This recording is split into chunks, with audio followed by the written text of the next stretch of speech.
The layoffs, man. The layoffs in the retail and tech space. You had Nike doing some cuts, 740 jobs. Then you got Tesla, 10% of staff being laid off. Uh, what's your thoughts on that? Um, I'm gonna give you my PC thoughts. My PC thoughts are, I really, I feel bad for the people that got laid off. First of all, Yeah. that sucks. I'm sure that sucks. Not, just waking up one day or however you find out that you got, laid off. Sure, that can't be a good feeling. So I hope that they bounce back and, are able to find another opportunity. And I think this is just a reminder that for me, my takeaway is, people preach to you, oh, get the job. This is security. At the end of the day, I believe in being your own security. Like I would never rely on another person or institution. Now, of course, that's not to say some people take that and go the utmost extreme with it and just dive into like maybe the solopreneur thing. It's all about just recognizing, power and being strategic. You can still be in corporate America, or you can still exist, with as an employee, but have an end goal in mind and work it and don't let it work you. I guess that's how I would put it. Um, but yeah, man, just prepare. You never know when your company or when your industry, because it's not even just a company thing. Maybe the shoe industry or apparel industry is going through something and Nike has the heads up, so you never know. You always got to be on your toes, I feel like. So you always got to have your resume polished, or at least be in that mode. Like, okay, at least once a year, let me polish this thing up once or twice a year. What do you think, Kim? Yeah, no, I'm with you, man. I'm always when we be talking just on the phone and stuff, and things of that nature, I'm blessed and I'm grateful, but I'm not oblivious to at any given time, the company can be like, hey, in the terms that is used is a company restructuring to position themselves for future growth or for the future, you know, but you got cut, they let you go. And sometimes, you know, contrary to popular belief, some people think like, well, I'm a high performer, I'm protected. Unless you are a founder of the company, you are not protected. I've seen scenarios where high performers were let go. I was reading the test with the Tesla layoffs as well. There were high performers in that. So like just being a high performer sometimes doesn't necessarily guarantee you that. But I'm always of the opinion of like everything that you said. But then also like we're not gonna operate in fear. We're just gonna keep pushing. But at the same time, you gotta be when you start your journey, you gotta already have that in your head. Like obviously you show up and do the best, be the best version that you could possibly be at that time and keep pushing and providing value. But at the same time, you got to be also being strategic and like setting up investments. Maybe it's a side project that you want to work on, and like cultivating those things because I will never forget this. I remember talking to someone that had got laid off and they told me, they was like, Ken, I gave them everything, bro. Wow. And they was crying, bro. That hit me like a ton of bricks. Just like for me, Yeah. like, cause with connection with Real. humans, you feel it, right? Like, so it's like when they said that, it hit me. Like, I was Hmm. just there from a support perspective. Just hey, I'm just calling, checking on you, making sure you're good. I heard, the company, what happened. I don't want to like be in your business, but just know it. Like, hey, I'm here for you. Like anything I can do. I don't know what I can do, but if someone in my network, if it's an opportunity in my network, I'm happy to like make an intro or whatever. But they was like, I gave the company everything. Hear me out. Everything. Meaning like when they outside of work, they wearing a brand. They got on all the paraphernalia, like they got all the clothes on that represent the company. They got the hat, they got the mug. When they out and about, hey Kim, what you do? I work for I work for this company. And like it was a sense of pride, and like that company became your identity, and it stripped your identity, or at least it felt like it stripped your identity away because you didn't have a plan B. or you didn't have a plan that you were working on other things. And so when it happened, it was like, wow. Now, Yeah. granted, anytime you get laid off, there's going to be those initial emotions, period. So you're gonna have your feels and you're gonna feel how you feel, but just hearing that, I was like, wow, that's deep, man. That is deep.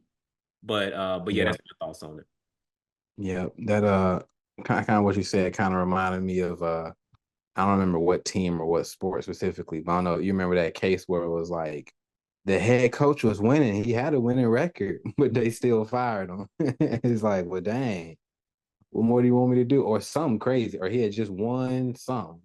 And it was like, wow. So sometimes it's not even about performance. I think that's even what happened with Phil Jackson. I mean, that was a little ahead of my time. Not sure if that's the exact story, but I think they said on The Last Dance, they told him at the beginning of the season, I don't care if you win every single game and the championship. You out of here.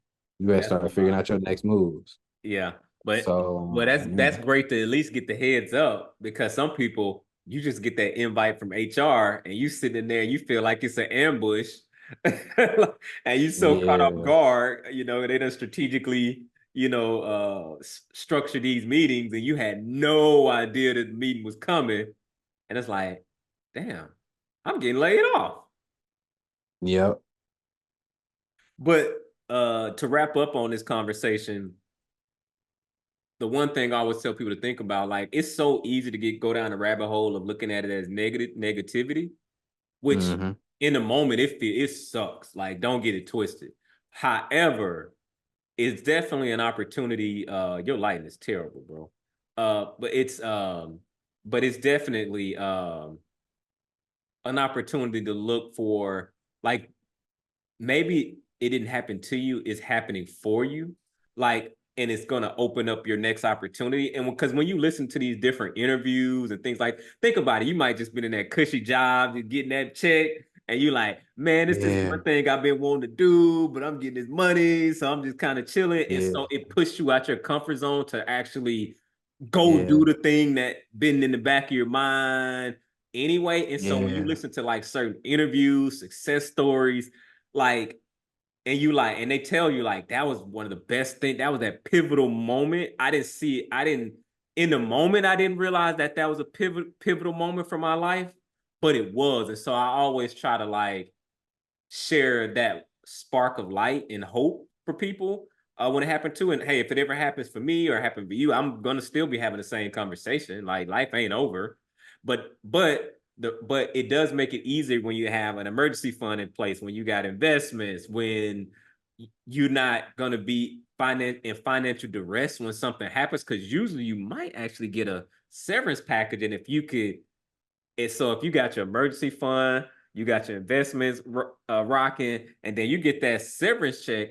If you potentially be strategic about it, that can really, you could potentially pivot, go grab something else, and it basically was like a bonus for you. Now I know that's in like the perfect case scenario, but heck, even if you got to take a step back for a minute, take a lower paying job, keep the money flowing while you still got this pool of money, and then you can relieve some of the tension, and then you think about what's my next move, and maybe it's a contract situation or whatever. I don't know what it looks like, but my thing is, sure, you may want to pause for a week or so to just gather your thoughts, process your emotions. If you need to talk to your therapist and just calibrate, but like sitting at home all day, every day, like soaking about what happened, hey, it's life. This gonna happen. And so my biggest thing is as soon as you can get back on, once you deal with your emotions, and that's really important.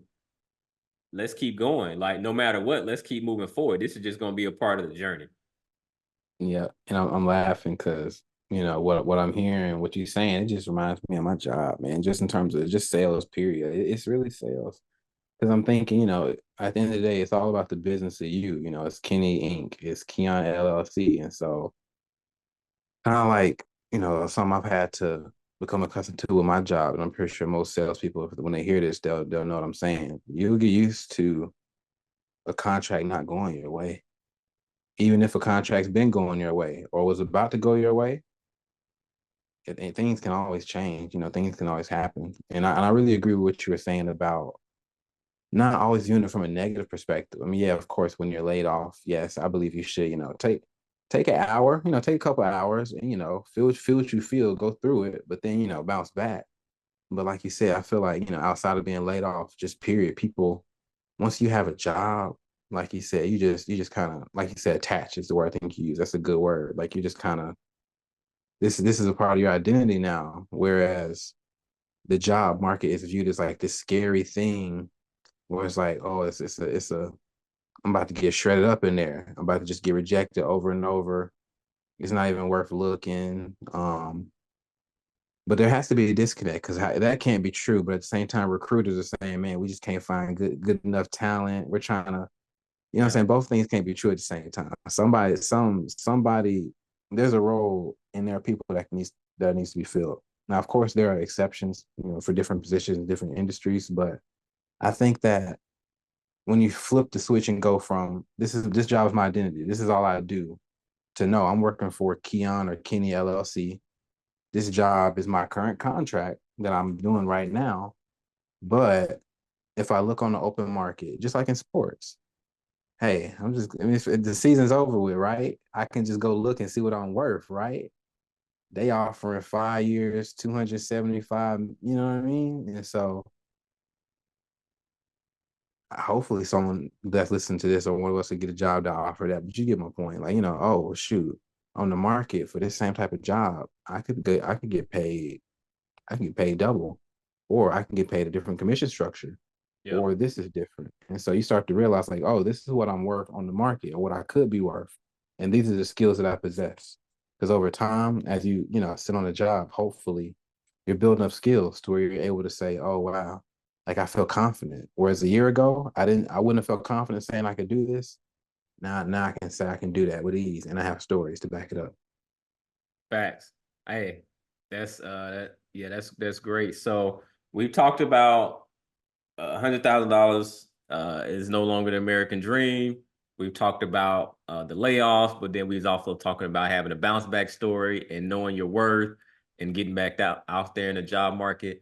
So I'm gonna pivot to the last segment of the show. It's gonna be on a little bit more